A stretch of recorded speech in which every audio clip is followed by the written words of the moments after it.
Sorry. তো angiotensin কি করে? এডিএইচ রিলিজ করতে সাহায্য করে। এডিএইচ এর কাজ কি? এডিএইচ ওয়াটার রিটেনশন করে। তাহলে আমাদের হাইপারটেনশনের আরেকটা কজ আমরা বের করে ফেলতে পারলাম। সেটা হলো কি? যে আমাদের বডিতে যখন যত বেশি ফ্লুইড তত বেশি বিপি। তো এনজিওটেনসিন 2 যেহেতু আমাদের এডিএইচ মানে রিলিজ করে সাহায্য করে, আর এডিএইচ এর কাজ হলো কি? ওয়াটার রিটেনশন করা। তাহলে এরাও আমাদের বিপি বাড়াতে সাহায্য করলো। এরপরে আসি হলো রিলিজ অফ অ্যালডোস্টেরন। এই অ্যাঞ্জিওটেনসিন 2 টা আমাদের অ্যালডোস্টেরন রিলিজেও সাহায্য করে।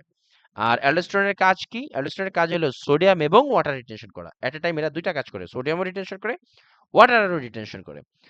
তো সোডিয়াম রিটেনশন করলে ওয়াটার অটোমেটিকলি ধরে ফেলবে, বডি থেকে যাবে। এরাও আমাদের কি করে, করে ফ্লুইড ভলিউম বাড়ায়। মানে কি? এরাও আমাদের বিপি বাড়াতে সাহায্য করে। এই জন্য আমাদের এই অ্যাঞ্জিওটেনসিন 2 এট এ টাইম 3টা পদ্ধতিতেই আমাদের বিপি বাড়ানোর মতো উপাদান তৈরি, মানে প্রস্তুত করে শরীরকে। আলটিমেটলি ওভারঅল অ্যাঞ্জিওটেনসিন 2 যখন এই কনভার্ট হয় বাই এস এর মাধ্যমে, ফাইনালি আমাদের এগুলা সবগুলো একত্রিত হয়ে আমাদের বিপি বাড়ায়। আর এই কাজটা বডি, কিডনি ন্যাচারালি করে। এটা তার ন্যাচারাল ফেনোমেনা। যখন আমাদের বডিতে ডিউ টু কোনো কারণে যখন বিপি ড্রপ করে, তখন বডির নরমাল বা হোমিওস্ট্যাসিস মেনটেন করার জন্য কিডনি এই এই ধরনের কাজগুলোর মাধ্যমে আমাদের বিপি বাড়ায়, ন্যাচারালি বাড়ানোর চেষ্টা করে। এই ছিল রাস্ট মেকানিজম এবং আন্ডারলাইং কজ অফ হাইপারটেনশন। ঠিক আছে? আর আমরা গতকালকে শিখেছিলাম মিন আর্টেরিয়াল প্রেশার। আচ্ছা, মিন আর্টেরিয়াল প্রেশার খুবই ইম্পর্টেন্ট একটা জিনিস। এই মিন আর্টেরিয়াল প্রেশার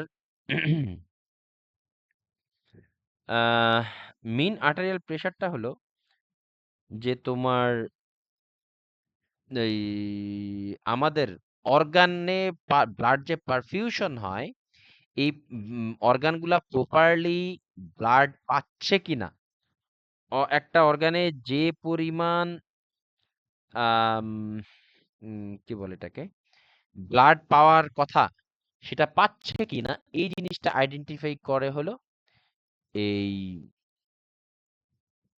মিন আর্টারিয়াল প্রেশার। আর এটার সূত্রটা ছিল যে কেউ যদি মিন আর্টারিয়াল প্রেশার বের করতে চায়, মানে তার অর্গান পারফেক্টলি কাজ করতেছে কিনা এটা বোঝার জন্য, মিন আর্টারিয়াল প্রেশার বের করতে systolic blood pressure plus 2 into diastolic blood pressure divided by 3। আর যদি কি বলে মিন আর্টারি এবং এটা নর্মাল রেঞ্জ হলো 70 থেকে 100। আচ্ছা, মিন আর্টারিয়াল প্রেশার যদি বেশি থাকে, মানে 110 এর বেশি থাকে, সেটা কি নির্দেশ করে? আর মিন আর্টারিয়াল প্রেশার যদি কম থাকে সেটা কি নির্দেশ করে বলো তো?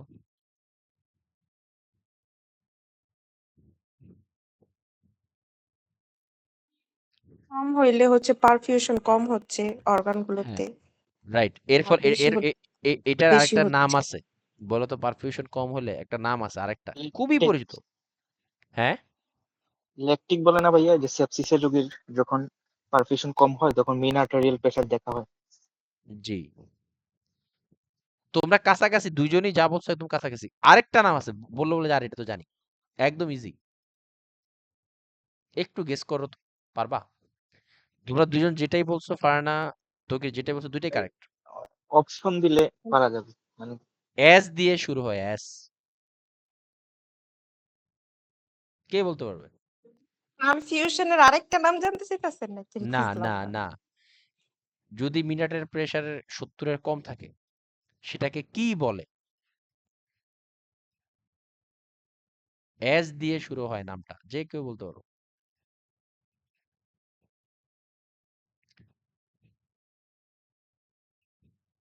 শকের নাম শুনছো? এ ভাইয়া ইয়া আপনি এইভাবে বললে তো পারাই যাবেন। না মানে এটা তো একটা কুইজ ছিল আর কি। হ্যাঁ, শক মানে এটাই কি? বলবো, একটু বলতেন যে রোগের নাম বলো। ভাইয়া আপনি না কনফিউশন করে জিজ্ঞেস করেন। অরিজিনালি কিন্তু এনক্লেক্স এরকমই করে, জানো? এনক্লেক্সের ইয়ে কোশ্চেন গুলো ৬০ এর কিন্তু, নিচে গেলে না। আরে মিন আর্টারিয়াল প্রেসার 70, তুমি ইয়ে করে দেখো সিস্টোলিক ডায়াস্টোলিক প্রেশার ওখানে 100% শকের পেশেন্টের যে ইয়ে মানে বিপি, এই শক হইলে কেন এই সিরিয়াস হয়? কারণ অর্গানগুলা তোমার প্রপারলি পারফিউশন পায় না। এই যে সেপটিক শক, সেপ্টিসিমিয়া যে বললো, সেপটিক শক কেন মিনারেল প্রেশার দেখে? শক মানে কি? অর্গান যখন প্রপার ইয়ে পাচ্ছে না, অক্সিজেনেটেড ব্লাড পাচ্ছে না, তাই না? বিভিন্ন টাইপের কার্ডিওজেনিক শক থাকে, সেপটিক থাকে, কত রকমের শক আছে, 4-5 রকম, নিউরোজেনিক থাকে, বিভিন্ন কারণে শক থাকে। এইসব কারণে কিন্তু এই শকে এই কারণে মিনারেল প্রেশার দেখা হয়।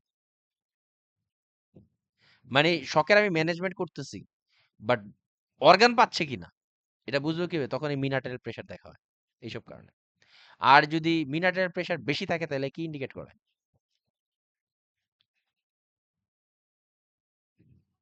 পারফিউশন বেশি হচ্ছে, অর্গান গুলো বেশি বেশি হচ্ছে। হ্যাঁ, বডিতে ফ্লুইড বেশি,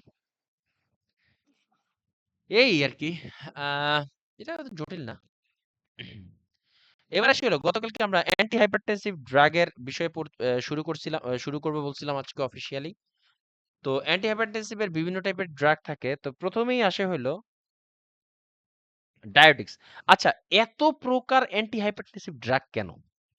অন্য জায়গায় কিন্তু আমরা এত টাইপের অ্যান্টি হাইপারটেনসিভ সরি এত টাইপের ড্রাগ আমরা দেখি না, কিন্তু একমাত্র হাইপার টেনশনে এত টাইপের এস ইনহিবিটরস থাকে, beta blocker, central acting, peripheral, calcium channel, ACE, ARBs, direct acting. কারণ আমাদের স্পেসিফিক একটা মাত্র কারণেই যে ব্লাড প্রেশার বাড়বে তা কিন্তু না। আমাদের ব্লাড প্রেশার বাড়ার জন্য বিভিন্ন রকমের কারণ থাকে, বিভিন্ন রকমের ফ্যাক্টর থাকে। আমরা অলরেডি মেকানিজমে দেখলাম যে কারো যদি তোমার এই কি বলে ভেসেল টাইট হয়ে যায়, টাইটেন হয়ে যায়, মানে চিকন ভেসেল যদি বেশি টাইট হয়ে যায় তখন এখানে ব্লাডটা অনেক দ্রুত ফোর্সফুলি আঘাত খায় পাম্প করলে, এই কারণে বিপি বাড়ে, মানে ব্লাড প্রেশার বাড়ে। আবার যদি কারো বডিতে ফ্লুইড বেড়ে যায় তখনও বাড়ে, বিপি বাড়ে। আবার যদি কারো কার্ডিয়াক যে কন্ট্রাকশন অনেক পাওয়ারফুল হয় তখনও বিপি বাড়ে। আবার এই যে কি বলে এর ভিতরে আছে হলো কিডনি, কিডনি যদি বডিতে দেখে যে কোনো কারণে কি বলে হাইপোটেনশন হয়ে আছে, বডিতে ধরো ফ্লুইড ফ্লুইড কম আছে, সোডিয়াম, তখন আমরা কিডনি রেনিন, এই যে রেনিন ছেড়ে দিয়ে এই এস ইনহিবিট কি বলে অ্যাঞ্জিওটেনসিন কনভার্টিং এনজাইমের মাধ্যমে বডির এই কি করে এই যে এই অ্যাঞ্জিওটেনসিন 1 থেকে অ্যাঞ্জিওটেনসিন 2 তে রূপান্তর করে, ওই যে কি ভ্যাসোকনস্ট্রিকশন ঘটায়, তারপরে এডিএস রিলিজ করে, একটু আগে যেটা আমরা পড়লাম। তারপরে আবার ভাইয়া তোমার সবটা একটু আরেকবার বললেন ক্লাসের শেষে। আচ্ছা, এই যে বিভিন্ন কারণে, তাহলে এক একটা লোকের এক এক রকম কারণে বিপি বাড়ে। আবার গতকালকে আমরা একটু শর্টলি বলেছি, শর্টলি না, এর আগে তো পড়াইছি, রুনা বাদে সবাই পেয়েছে এটা, ফিওক্রোমোসাইটোমা। ওইখানে আবার এপিনেফ্রিন নরএপিনেফ্রিন সিক্রেশনের মাধ্যমে বিপি বেড়ে যায়। এই যে বিভিন্ন রকম কারণ, বিভিন্ন রকম কারণে বিভিন্ন রকমের ড্রাগের মাধ্যমে এই বিপিটাকে নিয়ন্ত্রণ করা হয়। এই জন্য দেখবা এক একজন কি সবারই হাইপারটেনশন, কিন্তু এক একজনকে এক এক প্রকারের ব্লাড প্রেশার ওষুধ দেওয়া হয়, ঠিক আছে?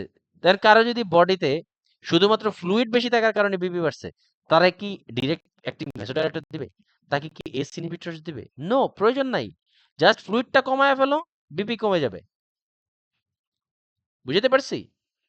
কারো হার্ট জোরে পাম্প করতেছে ডিউ টু এনি রিজন, কারণ দরকার নাই, বাট হার্ট জোরে পাম্প করতেছে দেখে বিপি বেশি, তাহলে কি তাকে আলফা ব্লকার দিবে? নো, তাকে calcium channel blocker, beta blocker দিতে পারে।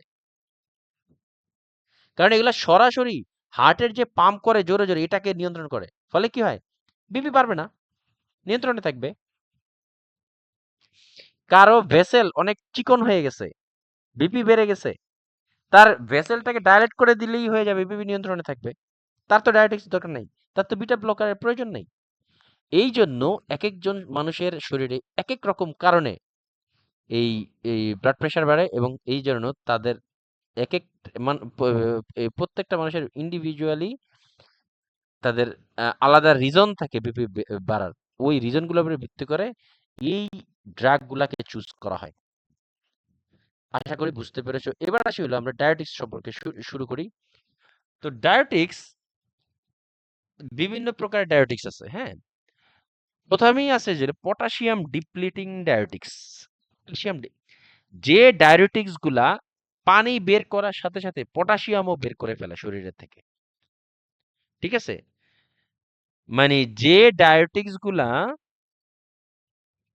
মানে কি বলে বডি থেকে ডায়াবেটিক্স মানে কি, যারা বডি থেকে পানি কমাবে, যে ধরনের ড্রাগ বডি থেকে পানি কমায়, ইনক্লুডিং এট এ টাইম এরা বিপিও কমায়। কারণ আমরা জানি বডি থেকে ফ্লুইড বেশি থাকলে তো বিপি বাড়ে, আবার ফ্লুইড কমে গেলে বিপি কমবে, সোজা কথা। তো যে যেই ডায়াবেটিক্স মূলত তিন প্রকার, একটা হলো পটাশিয়াম ডিপ্লিটিং, পটাশিয়াম স্পেয়ারিং, আর একটা হলো osmotic diabetics. Potassium depleting diabetics কোনগুলো, যে ডায়াবেটিক্স গুলা বডি থেকে পানি বের করে দেয় ঠিকই, কিন্তু পটাশিয়ামও কমায় দেয়। পানির সাথে বডির ইউরিনারি প্রোডাকশনের সাথে পটাশিয়ামও তারা বডি থেকে বের করে দেয়। কিন্তু potassium is essential for heart. আর এই ধরনের ডায়াবেটিক্স কারা? একটা হলো লুপ ডায়াবেটিক্স, একটা হলো থায়াজাইড ডায়াবেটিক্স। লুপ ডায়াবেটিক্স হলো এরা আমাদের কিডনি লুপ অফ হেনলিতে কাজ করে। লুপ অফ হেনলি, এই যে দেখো, এটা হলো কিডনির, এটা যে গ্লোমেরুলার ফিল্টার, গ্লোমেরুলার, হ্যাঁ। আপনার এই কথা শোনা যায় না। আমার কথা শুনো না, এখন শোনো। এখন শুনি। আচ্ছা, বলতে চাচ্ছিলাম এই যে আমাদের কিডনির, এটা হলো গ্লোমেরুলার, গ্লোমেরুলার কিডনির এক প্রকার জালি, হ্যাঁ। এই কিডনির এই গ্লোমেরুলারের এই জায়গাটার নাম, এই যে কার্ভ নিচের দিকে যে কার্ভটা থাকে, এই জায়গাটার নাম হলো লুপ অফ হেনলি। এই জায়গাটার নাম হলো লুপ। লুপ মানে বাঁকানো, হ্যাঁ, লুপ মানে বাঁকানো। এই লুপ অফ কিডনির ভিতর দিয়ে যখন ব্লাডটা যায় না, এই যে ব্লাডটা আসে না, মানে কিডনি এটা একটা ফিল্টার, হ্যাঁ, এই জায়গাটা একটা ফিল্টার। এরকম lakh lakh billion billion filter আছে কিডনির ভিতরে, যেটাকে গ্লোমেরুলার বলে। এই গ্লোমেরুলার ভিতর দিয়ে, এটা ছাঁকনি আর কি, হ্যাঁ, ফিল্টার। এই ফিল্টারের ভিতর দিয়ে যখন ব্লাডটা আসে, তখন এইটার ভিতর দিয়ে ঢুকে আবার এই সাইড দিয়ে বের হয়ে যায়। এটা হলো সিস্টেম। এখান দিয়ে ঢুকবে, এই যে এই সাইড দিয়ে ঢুকবে, এইখান দিয়ে হয়ে এইভাবে এইভাবে হয়ে বের হয়ে যায় ব্লাড। এক সাইড দিয়ে ঢুকে ব্লাড, আরেক সাইডে বের হয়ে যায়, এভাবে ফিল্টার করে। কিন্তু এই গ্লোমেরুলারের যে কার্ভ বা লুপ, এখানে এই জায়গাটার নাম হলো লুপ অফ হেনলি। এই জায়গায় রিঅ্যাবজর্পশন হয়। যে পরিমাণ ব্লাড আমাদের, যে পরিমাণ আমরা পানি খাই, আমাদের সব পানি কি আমরা বের করে দিই ইউরিন আকারে? নো। এর 70% পানি এই রিঅ্যাবজর্পশন হয় হলো এই লুপ অফ হেনলি জায়গায়। এই লুপ অফ হেনলি সোডিয়াম এবং ওয়াটার রিঅ্যাবজর্পশন করতে পারে, হ্যাঁ। এই কিন্তু যখন লুপ ডায়াবেটিক্স কি করে, লুপ ডায়াবেটিক্স করে কি, এই লুপ অফ হেনলির এই জায়গাটাকে, ফাংশনটাকে কমায় দেয়। এই জায়গাটা এই জায়গাটা ফাংশন কমায় দেওয়া মানে কি, এই জায়গায় রিঅ্যাবজর্পশন করে না। ফলে কি হয়, ফলে যেই পরিমাণ পানি খাইছে, আর এই ডায়াবেটিক্স মানে লুপ ডায়াবেটিক্স যারা খায়, এই জায়গাটায় ফাংশন করতে দেয় না, কিডনির এই জায়গাটা লুপ অফ হেনলিকে ফাংশন করতে দেয় না। ফলে কি হয়, যেটা তোমার রিঅ্যাবজর্ব হওয়ার কথা, যেই ফ্লুইডটা, সেটা রিঅ্যাবজর্ব না হয়ে বডির ইউরিনের সাথে বের হয়ে যায়, পানিটা বডি থেকে বের হয়ে যায়। এভাবে তারা কমায়, বিপি কমায়। কিন্তু এই লুব্রিকেটিংস খেলে প্রবলেম হয় কি, পানি বের করে দেয়, সাথে সাথে পটাশিয়াম বের করে দেয়, যেটা হওয়া উচিত না। এই কারণে আম, কি বলে, পটাশিয়াম ডিপ্লিটিং ডায়াবেটিক্স যারা, ভালো করে খেয়াল করে, এই পটাশিয়াম ডিপ্লিটিং ডায়াবেটিক্স যারা, এরা দুইটা ভাগে মানে এরা দুই প্রকারের। একটা হলো লুপ ডায়াবেটিক্স, আর একটা হলো থায়াজাইড ডায়াবেটিক্স। তো পটাশিয়াম ডিপ্লিটিং ডায়াবেটিক্স মানে কি, এরা ইউরিন মানে বডি থেকে ফ্লুইড বের করে দেয়, প্লাস ফ্লুইডের সাথে পটাশিয়াম বের করে দেয়। তো প্রথমটাই হলো লুপ ডায়াবেটিক্স। লুপ ডায়াবেটিক্স কি কি, এই লুপ ডায়াবেটিক্স কোথায় কাজ করে, কিডনির এই লুপ অফ হেনলির উপরে কাজ করে। এরা রিঅ্যাবজর্পশনে বাধা দেয়, হ্যাঁ। লুপ ডায়াবেটিক্স লাইক কি, ফ্লুসেমাইড, বিউমেটানাইড, তারপরে এথাক্রাইনিক অ্যাসিড, টোরসেমাইড। আর ফ্লুসেমাইড তো আমরা জানি একদম খুবই পরিচিত, ল্যাসিক্স, হ্যাঁ। এই তাহলে লুপ ডায়াবেটিক্স কোথায় কাজ করে, এই পটাশিয়ামের এই জায়গায়, সরি, এই লুপ অফ হেনলিতে। এরা রিঅ্যাবজর্পশনটাকে ব্লক করে দেয়। ফলে কি হয়, পানি বের হয়ে যায়। আর এট এ টাইম এরা কি বের করে দেয় বডি থেকে, এরা বডি থেকে পটাশিয়ামও বের করে দেয়। এইভাবে এরা মূলত কাজ করে। তো লুপ ডায়োটিক্স এর কি কি আছে বললাম, ফুরোসেমাইড, তারপরে বিউমেটানাইট, ইথাকট্রাইনিক অ্যাসিড এবং ট্রোসেমাইড। সবচেয়ে বেশি আসে ফুরোসেমাইড থেকে। আর এরা তাহলে আমাদের কি করে, এরা ওয়াটার বের করার সাথে সাথে আমাদের পটাশিয়ামও বের করে দেয়। অ্যাক্ট অন লুপোফিলি to minimize sodium and water reabsorption, also it causes excretion of potassium, যেটা আমরা বললাম। এবং আরেকটা হলো যে আচ্ছা, এবার আসি হলো সাইড এফেক্ট। যেহেতু মানে ওয়াটার রিঅ্যাবজর্পশন হয় না, আর বডিতে ওয়াটার রিঅ্যাবজর্পশন করতে সাহায্য করে কে? সোডিয়াম। সোডিয়াম যেখানে পানি সেখানে, বলেছিলাম না? তো পানি বেড়ে যায়, পানি বডি থেকে আম, বের হয়ে আসে ইনক্লুডিং সোডিয়াম। তো সোডিয়াম যখন কমে যায় তখন হাইপোনেট্রিয়ামিয়া তো হবেই। তারপরে হাইপোক্যালেমিয়া কেন? যদি এটা কমার কথা না, কিন্তু এই লুপোফেনলি এট এ টাইম সোডিয়ামকে রিঅ্যাবজর্ব করে না, প্লাস পটাশিয়াম, হার্টের যে পটাশিয়াম, এই পটাশিয়ামটাকেও বের করে নেয়, সেই জন্য হাইপোক্যালেমিয়া হয়, প্লাস ডিহাইড্রেশন হয়। যেহেতু এটা ফ্লুইড কমানোর ড্রাগ, অতএব ডিহাইড্রেশন হবে, এটা খুবই মানে বডি পেশেন্ট গলাটলা শুকিয়ে যাবে, এটা খুবই স্বাভাবিক।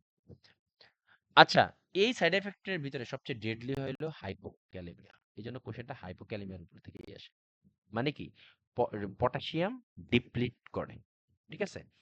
আর আরেকটা জিনিস বলে দিতে চাই, সেটা হলো এই potassium hyper and hypo both, hyperkalemia অথবা hypokalemia both deadly to the patient. দুইটাতেই পেশেন্ট মারা যেতে পারে, হাইপারক্যালেমিয়াও মারা যেতে পারে, হাইপোক্যালেমিয়াতেও মানে এটার মারা যাওয়াটার চান্সটা খুবই দ্রুত, কয়েক মিনিট থেকে কয়েক ঘন্টার ভিতরে, সেকেন্ডের ভিতরে হতে পারে। এই জন্য খুবই ইম্পর্টেন্ট। তবে হাইপোনেট্রিয়ামিয়া বা হাইপারনেট্রিয়ামিয়াতে এত দ্রুত পেশেন্ট মারা যায় না, পেশেন্ট একটু সময় পায়, বাট হাইপোক্যালেমিয়াতে খুবই দ্রুত মারা যায় পেশেন্ট। এই জন্য দেখবা হাইপোক্যালেমিয়াটা খুবই সিরিয়াসলি হ্যান্ডেল করা হয় রেদার দেন হাইপার অথবা হাইপোনেট্রিমিয়া। এবার আসি হলো হাইপো আর হাইপারের মধ্যে হাইপোটা বেশি খারাপ না? বোথ, হাইপার ক্যালেমিয়া অথবা হাইপোক্যালেমিয়া বোথ ডেডলি। এইখানে এখানে কোনো ইয়ে নেই, বোথ ডেডলি। দুইটাতেই পেশেন্ট মারা যেতে পারে, দুইটাতেই লিথাল অ্যারিথমিয়া দেখা যায়, রিমেম্বার।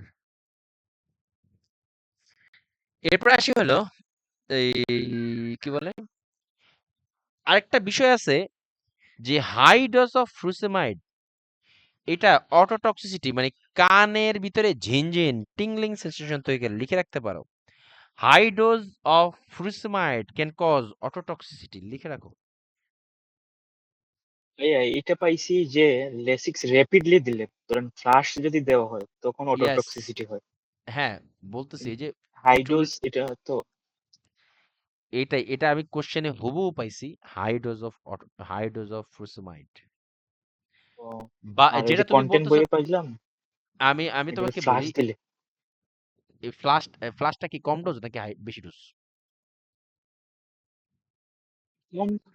হাই ডোজ, হ্যাঁ হাই ডোজ, বাট এটা হাই র্যাপিডলি ডোজ, যায়। হ্যাঁ হ্যাঁ, rapidly means 40 milligram per hour যদি হয়। আই রিপিট, ফ্লুসেমাইড বা এই লুপ ডায়াবেটিস যদি, বিশেষ করে ফ্লুসেমাইডের উপরে কোশ্চেনটা করে, ফ্লুসেমাইড যদি 4 মিলিগ্রাম পার মিনিট অথবা 40 milligram per hour, I repeat 4 milligram per minute অথবা 40 মিলিগ্রাম পার আওয়ার যদি পেশেন্টকে দেওয়া হয়, তখন সেটা অটোটক্সিসিটি করে।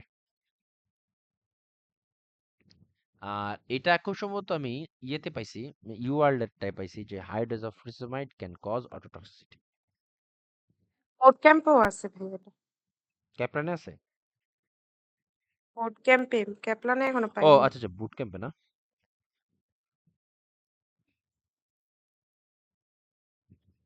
এক প্ল্যানে এত ইজি জিনিস দিবেন? এটা মোটেও ইজি না, ইম্পর্টেন্ট। এখানে বিষয়টা ইজির জন্য না, বিষয়টা হলো এটা মানে সিগনিফিকেন্স আছে কি নাই। তবে হ্যাঁ, তুমি যদি কন্টেন্ট জানো না, তুমি কোশ্চেন দেখলে ধরতে পারবা কিসের উপরে জিজ্ঞাসা করতে চায়। বুঝি নাই ভাইয়া কি বলছেন। বললাম, তোমার যদি কন্টেন্ট থাকে, তোমার যদি কন্টেন্ট জানা থাকে, তুমি কোশ্চেন দেখলেই বুঝতে পারবা কিসের উপরে জিজ্ঞাসা করতে চায়। সিচুয়েশন ভিন্ন হোক, ধরা যেটা প্র্যাকটিসের উপরে ধরা যায়। হ্যাঁ ভাইয়া, যদি ধরেন কন্টেন্ট জানা থাকে কোয়েশন ভুল হইলেও ভাল লাগে, মানে মনে হয় যে না একটু শিখলাম, মানে হ্যাঁ, জানা মানে না থাকলে এইভাবে একবারই সমস্যা। এইভাবেও যে ব্ল্যাঙ্ক চিন্তা থাকলে করা যায়। এটা মানে এটা জানতেই ভাল লাগে আসলে। একবারে ব্ল্যাঙ্ক থাকলে এটা তখন আর কিছুই বোঝা যায় না।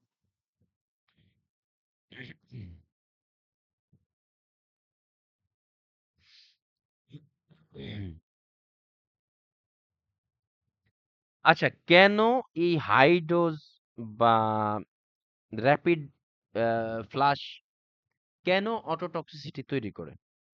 মানে কানে তোমার হিয়ারিং প্রবলেম তৈরি করে আরকি, হ্যাঁ? মানে ইনার ইয়ারে হচ্ছে এফেক্ট ফেলে। ইয়েস।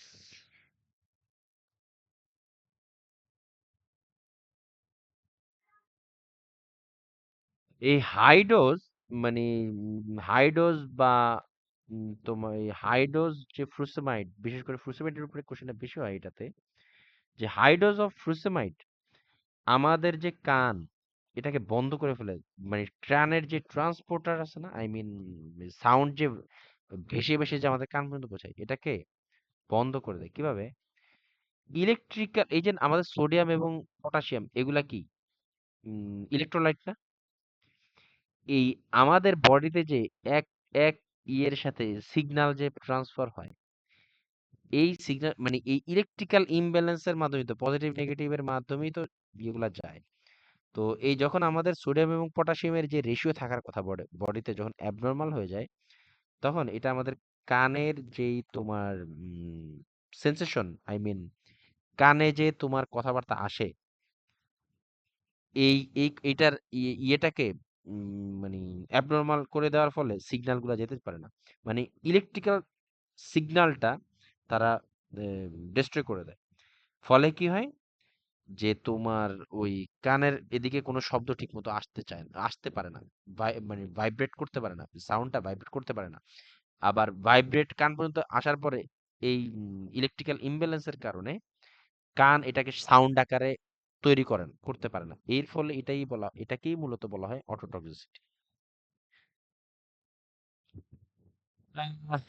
এবার আসি হলো আরো কিছু ড্রাগ আছে, এটা খুবই ইম্পর্টেন্ট।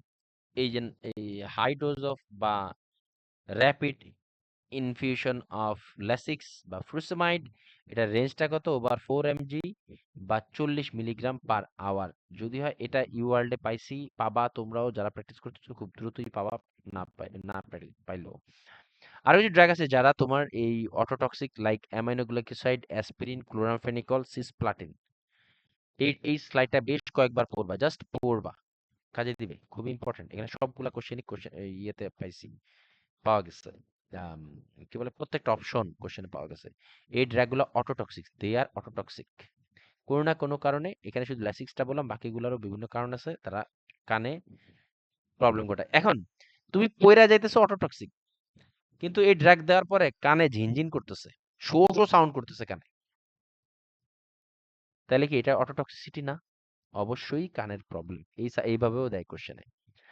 বলতেছে যে তোমার কি ডিহাইড্রেশন, তুমি একটা ড্রাগের বিষয়ে জানলা যে এই ড্রাগটা খেলে ডিহাইড্রেশন হয়। অপশনে ডিহাইড্রেশন না বলে বলবে যে এক্সেসিভ থার্স্ট। মানে কি ডিহাইড্রেশন? ডিহাইড্রেশন হলে গলা শুকিয়ে যায় না, এরকম ঘুরায় দিবে। তো এবার আসলে নার্সিং ইমপ্লিকেশনস। নার্সিং ইমপ্লিকেশনস এই যে এটা হলো এই গ্লোমেরুলাস যেটা দেখাইছিলাম আর কি। এখান দিয়ে এই যে কিডনি না, ব্লাড এখান দিয়ে ঢুকে, এটা সূক্ষ্মভাবে দেখা যায়, এটা এখান দিয়ে ঢুকে প্যাঁচে প্যাঁচে অনেক কিছু আছে। এই অংশটা হলো লুপ অফ হেনরি, যেটা এই সাইড দিয়ে ঢুকে এটা এফারেন্ট আর্টারি, এফারেন্ট এন্ট্রি বলে। এখান দিয়ে ঢুকে এখান দিয়ে বের হয়ে যায়, এটাকে বলে এফারেন্ট এন্ট্রি। এক সাইড দিয়ে ঢুকে ব্লাড, আরেক সাইড দিয়ে বের হয়ে যায়। আর এই যে লুপ বা কার্ভ, এই কার্ভের ভিতরেই রিঅ্যাবজর্পশনটা ঘটে মূলত। ঠিক আছে, এই জায়গাটার ফাংশনটাকে ব্লক করে দেয় হলো এই লুপ ডায়োটিক্স। তো যেটা বলতে চাচ্ছিলাম যে নার্সিং ইমপ্লিকেশনস, এই জন্য দেখবা আচ্ছা, টেকিন ইন দি মর্নিং কেন? দিতে হয়, কারণ এটা যদি ধরো তুমি রাত্রেবেলা দাও, বারবার পেশেন্ট বাথরুমে যাবে, তার ঘুমের ব্যাঘাত ট্যাঘাত ঘটবে, এই জন্য এটা সকালেই দেওয়া হয়। তারপর potassium supplement should be given along with diuretics. কেন? কারণ এটা ভেরি ভেরি ইম্পর্টেন্ট। কারণ পটাশিয়াম দিতে হয়, কারণ এই লুব্রেটিক্স এরা পটাশিয়ামকে কমায় দেয়। ঠিক আছে? Diuretics are the only choice for renal patient, not recommended in pregnancy. এবং লুব্রেটিক্সটা একমাত্র চয়েস যাদের কিডনি পেশেন্ট, তাদের জন্য এই ফুরোসেমাইডটা খুবই খুবই কাজে দেয়। এটা প্রেগনেন্সিতে ব্যবহার করা হয় না। আর আরেকটা জিনিস যদি বলি যে লুপ ডায়েট, আরেকটা জিনিস লিখে রাখতে পারো, এটাও ইয়েতে পাইছি। Loop diuretics can increase BUN and creatinine. লিখে রাখো, লুপ ডায়েটিক্স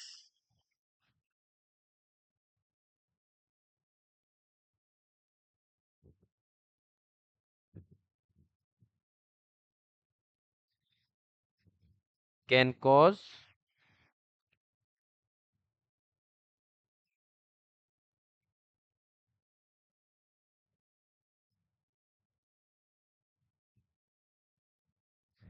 লিখছো, loop diuretics can cause increase BUN, মানে বানের পুনরূপ জানি কি, ইউরিয়া নাইট্রোজেন, কি ব্লাড ইউরিয়া আর নাইট্রোজেন। Urea nitrogen. হ্যাঁ,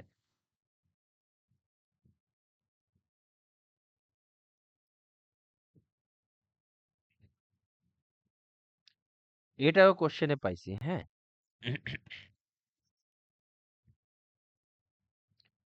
কেন এই লুপ ডায়েটিক্স বার্ন এবং ক্রিয়েটিনিনের মাত্রাটা বাড়ায় দেয় বডিতে? সোজা কথা কি জানো, এরা ফ্লুইড কমায় দিলে বডিতে যে নাইট্রোজেন ঘটিত যে ওয়েস্ট প্রোডাক্ট বডিতে উৎপন্ন হয়, সেটার সেটাও তোমার কি বলে বের হতে পারে না। এই জন্য এই ফ্রুসেমাইড বা লুপ ডায়েটিক্স খেলে পেশেন্টের বার্ন এবং ক্রিয়েটিনিন বেড়ে যায়। ক্রিয়েটিনিন কি, মানে বডি ডিহাইড্রেটেড হয়ে যায়। ডিহাইড্রেটেড হয়ে গেলে বডির যে, কিন্তু বডি ডিহাইড্রেটেড হয়ে গেলেই কি মেটাবলিক রেট কমে যায়? নো, বডির সেলগুলা কাজ করতে থাকে, টিস্যুগুলা কাজ করতে থাকে। এর ফলে যে ওয়েস্ট প্রোডাক্টটা উৎপন্ন হয়, কম পানির ভিতর দিয়ে ওয়েস্ট প্রোডাক্টটা বের হতে চায় না। তো এই জন্য বডির ক্রিয়েটিনিন এবং বার্ন বেড়ে যায়, মানে বডিতে যে নাইট্রোজেন গঠিত যে ওয়েস্ট প্রোডাক্ট, এটা বেড়ে যায়। আর ক্রিয়েটিনিন হলো কিডনি কতটুকু ভালো কাজ করতেছে, এইটা বোঝার সবচেয়ে অথেন্টিক টেস্ট হলো ক্রিয়েটিনিন। এই জন্যই কিন্তু বার্ন এবং ক্রিয়েটিনিন বেড়ে যায়। একই জিনিস এটা কোশ্চেনে পাইছি। আরেকটা হলো পটাশিয়াম সাপ্লিমেন্ট দিতে হয়। কেন? কারণটা হলো যেহেতু লুব্রেটিক্স পটাশিয়াম কমায় ফেলে, এই জন্য আর্টিফিশিয়ালি পেশেন্টকে পটাশিয়াম সাপ্লিমেন্ট দিতে হয়। আর আচ্ছা, আর কোন কন্ডিশনে এই পটাশিয়াম দিতে হয় কে বলতে পারবে? পড়ছো অলরেডি, রুনা সহ পড়ছো, 1 সপ্তাহ, লাস্ট 1 উইকস এর ভিতরে বলছি। Right sided heart failure. হ্যাঁ, হ্যাঁ, রাইট সাইড, এটা কোন ড্রাগের কারণে জানো?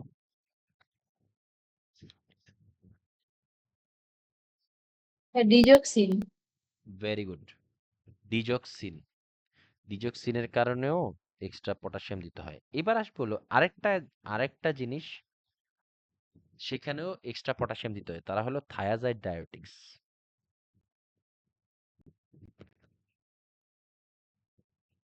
থায়াজাইড ডায়োটিক্স এরাও কিন্তু পটাশিয়াম ডিপ্লিটিং, মানে এই থায়াজাইড ডায়োটিক্সও কিন্তু পটাশিয়াম কমায় দেয়।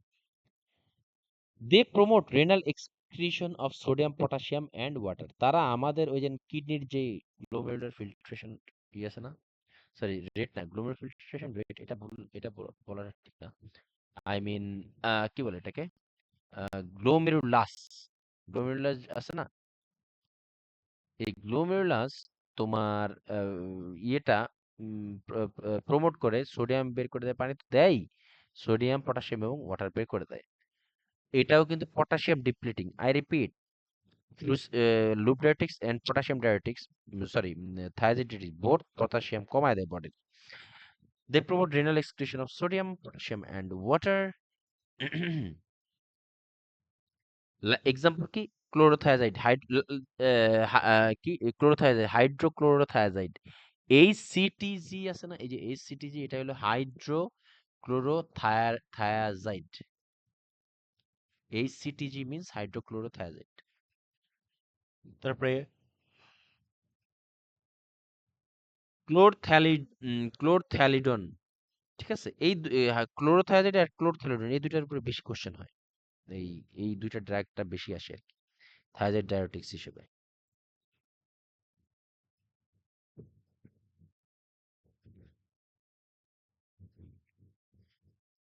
আর তারপরে হাইড্রোক্লোরোথায়াজাইড তো বললামই। তারপরে কি মেটোলাজোন আছে।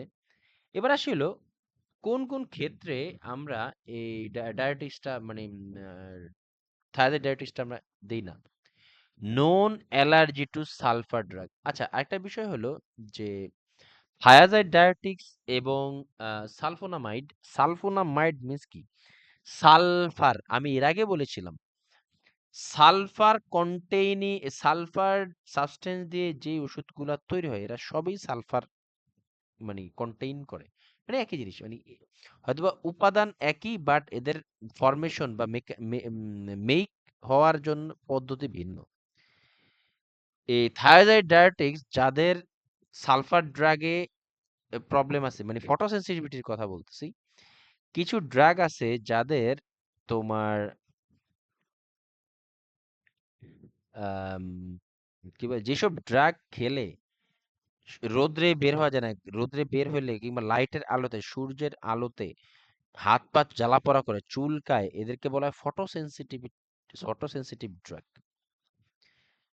এই ফটোসেনসিটিভ ড্রাগ গুলা বিশেষ করে সালফার দ্বারা তৈরি হয়। হ্যাঁ, সালফার কন্টেনিং ড্রাগ গুলা সবগুলাই ফটোসেনসিটিভ। এই যেহেতু থায়াজাইড ডায়ারেটিক্স এবং সালফার ড্রাগ একই ইনগ্রেডিয়েন্ট থাকে এই মেডিসিন তৈরি করার ক্ষেত্রে, এই জন্য যাদের সালফার ড্রাগে মানে প্রবলেম আছে, অ্যালার্জিক প্রবলেম আছে, মানে হাইপার সেন্সিটিভিটি, ফটো সেন্সিটিভিটি আছে, তাদেরও এই থায়াজাইড ডায়ারেটিক্সে কি বলে, এই মানে ফটো সেন্সিটিভিটি থাকে। কারণ কি? দুইটা তো দুই ধরনের ড্রাগ, অনেস্টলি দুইটা দুই ধরনের ড্রাগ, বাট এদের উৎপাদন হওয়ার যে সিস্টেম বা উৎপাদন হওয়ার যে ইনগ্রেডিয়েন্ট, এই ইনগ্রেডিয়েন্ট একই থাকার কারণে যাদের তোমার এই সালফার ড্রাগে প্রবলেম আছে, ঠিক একই ব্যক্তির থায়াজাইড ডায়াবেটিক্সেও প্রবলেম হবে। এই জন্য বলা হচ্ছে known allergy to sulphur drug. Very important, আসে অনেকবার।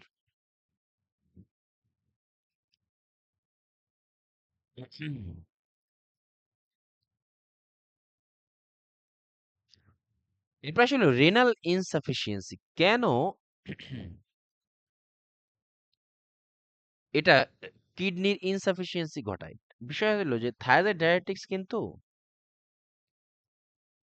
আমাদের আমাদের বিটা সেল, মানে কিডনিতে যে বিটা সেল থাকে, সরি কিডনিতে না, প্যানক্রিয়াসে, প্যানক্রিয়াসে বিটা সেল থাকে। হ্যাঁ, এই থায়াজাইড ডায়াবেটিক্স প্যানক্রিয়াসের যে বিটা সেল এটাকে ডিস্ট্রয় করে ফেলে, যার কারণে এই থায়াজাইড ডায়াবেটিক্স এর ফলে হাইপার গ্লাইসেমিয়াও হয়। আমরা এটা সাইড এফেক্ট আকারে পড়বো একটু পরেই। হ্যাঁ, ও এখানেই আছে এই থায়াজাইড। ইনসুলিনকে রিস্টোর করে দেয়। জি, এটা এটা আমরা ইয়েতেও মনে হয় পড়েছিলাম না, এই যে কি বলে, ওরাল, ওরাল হ্যাঁ কি ভাইয়া। বলে, ট্যাবলেট ট্যাবলেট মানে ওরাল ডায়াবেটিকের হাইপোগ্লাইসেমিক এজেন্ট, ওইখানে আমরা কিন্তু এই জিনিসটা পড়েছিলাম। হ্যাঁ, রুনাবাদে সকালেরই একটু মনে মনে থাকলে ভালো হয়, মানে সরি রুনাও না, মানে রুনা যেহেতু ওইখানে পায় না সেই হিসেবে আর কি, এটা আবার পাবো, টেনশনের কিছু নাই। সাইড এফেক্ট হাইপোক্যালেমিয়া আমরা তো বলেছি যেটা, এটাও পটাশিয়াম কমায়। তারপরে হাইপার ইউরেসিমিয়া, এই থাইরয়েড ডায়াবেটিক্স বডিতে ইউরেসিমিয়া বাড়ায়, মানে ইউরিক অ্যাসিডের পরিমাণ বাড়িয়ে দেয়। তারপর হলো hyper calcaemia, lethargy, hyper glycaemia, এরপর একটা হলো সেক্সুয়াল ডিসফাংশন, এগুলাও ঘটায়। তবে মোস্টলি এই থাইরয়েড ডায়াবেটিক্স এর কমপ্লিকেশন হিসেবে বা সাইড এফেক্ট হিসেবে মোস্টলি সেক্সুয়াল ডিসফাংশন এবং হাইপারগ্লাইসেমিয়া এই দুইটা খুবই কমনলি আসে। কেন হাইপারগ্লাইসেমিয়া হয়? কারণ এই থায়াজাইড ডায়াবেটিক্স আমাদের যেই বিটা সেল, আমাদের প্যানক্রিয়াসের যে বিটা সেল এটাকে ডিস্ট্রয় করে দেয়। ফলে আমাদের বডির সুগার মেইনটেইন প্যানক্রিয়াস যেহেতু করে ইনসুলিন, তারপরে তোমার এই কি বলে ইনসুলিন তো আমাদের সুগার মেইনটেইন করে, তাই না? তারপরে বিটা সেল থেকে তো ইনসুলিন সিক্রেশন হয়, এটা তো জানো নাকি? জি ভাইয়া, জি ভাইয়া। Beta cell, and beta cell যদি ডিস্ট্রয় হয়ে যায় তাহলে ইনসুলিন আসবে কোত্থেকে? এই জন্য বলা হয়েছে যে এই থাইরয়েড ডায়াবেটিক্স আমাদের বিটা সেলকে ডিস্ট্রয় করে দেওয়ার মানে ইনসুলিন নাই করে দেয়, মানে ইনসুলিনের কাজ করতে পারে না। ফলে কি? ফলে আমাদের হাইপার অসমোলার হাইপার গ্লাইসেমিক নন কেটোটিক বা HHNK এই প্রবলেমটা হয়।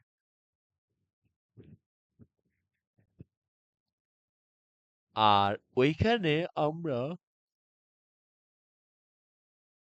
এই এইচএইচ কে পড়ার সময় আমরা বলেছিলাম যে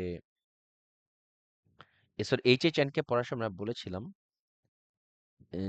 কি বলে মেডিসিনাল প্রবলেমের কারণেও এই হাইপার অসমোলার হাইপার গ্লাইসেমিক নন কেটোটিক কোমা এই প্রবলেমটা হয়ে থাকে, এই স্পেশালি থায়াজাইড ডায়াবেটিক্স এর জন্য এটা হয় ইম্পর্ট্যান্ট।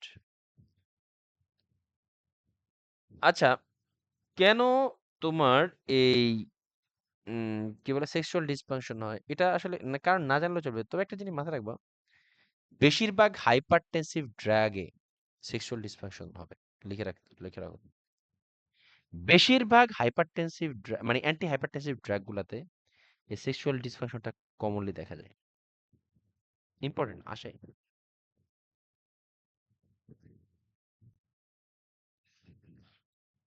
ইম্পর্টেন্ট। আচ্ছা, এবার আসি হলো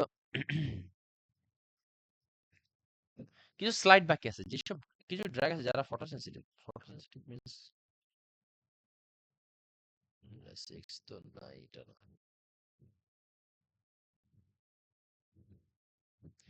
এই যে থায়াজাইড ডায়াবেটিক্স অলরেডি আমরা পড়তেছি, এরাও পটাশিয়াম কমায় ফেলে। থায়াজাইড ডায়াবেটিক্স কি করে? অলসো যে ভ্যাসোডাইলেটর ক্লোরোথেরাজিন। আচ্ছা, এই যে দেখো থায়াজাইড ডায়াবেটিক্স এর ভিতরে কিছু আছে ভ্যাসোডাইলেটর এফেক্ট, তারা ভ্যাসোডাইলেট করে বলে ক্লোরোথেরাজিন, ক্লোরোথায়াজাইড। আরেকটা আছে থায়াজাইড, আরেকটা আছে আরেক প্রকার যে সালফা কম্পোনেন্টস, মানে সালফার আছে এমন সাবস্টেন্স দিয়ে এই থায়াজাইড ডায়াবেটিক্স তৈরি হয়, যেটাই একটু আগে বললাম তোমাদের, যে থায়াজাইড ডায়াবেটিক্স এবং সালফা কি আই মিন সালফার ডেরিভেটিভস, এরা হলো এই ক্লোরথ্যালিডন, মেটোলাজোন।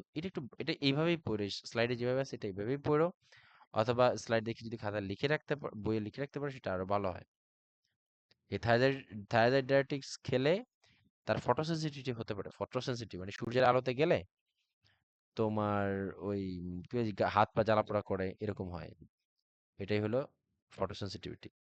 আমরা অলরেডি বলি thiazide diuretics can cause drug induced beta cell destruction, যার ফলে HHNK হয়।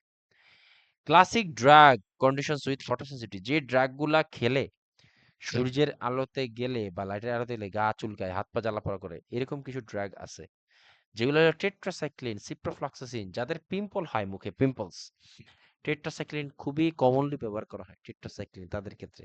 এরাও কিন্তু ফটোসেনসিটিভ ড্রাগ, মানে সূর্যের আলোতে গেলে মুখ টুক জ্বালা পোড়া করে যদি মুখে দিয়ে থাকে এবং প্রচুর চুলকায়, এই টেট্রাসাইক্লিন।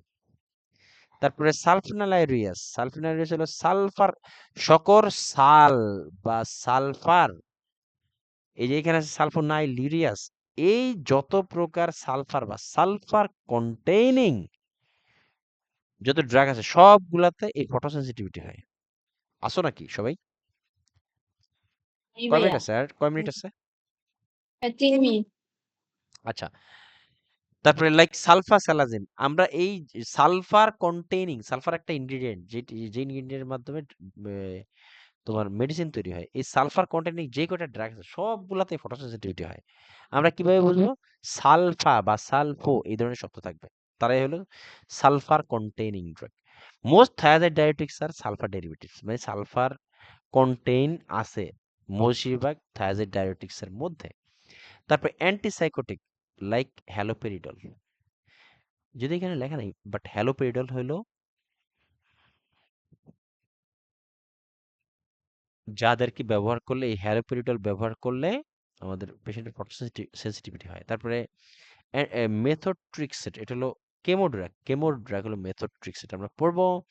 তারপর সিস্টেমিক লুপাস এরিথ্রোমেটোসিস, এদের কারণেও ফটো সেন্সিটিভ, মানে সূর্যের আলো থেকে হাত পা জ্বালা পড়ে জলে এরকম বলে। হ্যাঁ, কেমো ড্রাগে দেখছি ভাই ইয়া দিয়ে দেয় ফটো সেন্সিটিভিটির একটা কভারিং। জি, এই মেথোট্রিক্সেট এটাই তো বললাম, মেথোট্রিক্সেট কিন্তু কেমোর বা ক্যান্সারের ড্রাগ কিন্তু। জি ভাই, কেমো দিছিলাম তো। জি, মাশাল্লাহ, সাদিয়ার অনেক নলেজ। না ভালো, খুবই ভালো। হ্যাঁ, ভাই আমাদের কেবিনে ভাই সবসময় একটা কেমোর পেশেন্ট ভর্তি হয়, পরে আমাদেরই দিতে হয় রেডি করে। হ্যাঁ, এবার আসি হলো, আর বেশিরভাগ অলরেডি বলেছিলাম যে বেশিরভাগ অ্যান্টিহাইপারটেনসিভ ড্রাগই সেক্সুয়াল ডিসফাংশন, বেশিরভাগ।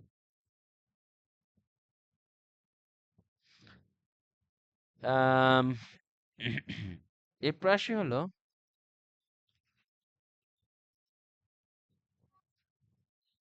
1 মিনিট আছে। চলো তাহলে আমরা একটু 10 মিনিটের একটা ব্রেকে যাই। 10 মিনিট।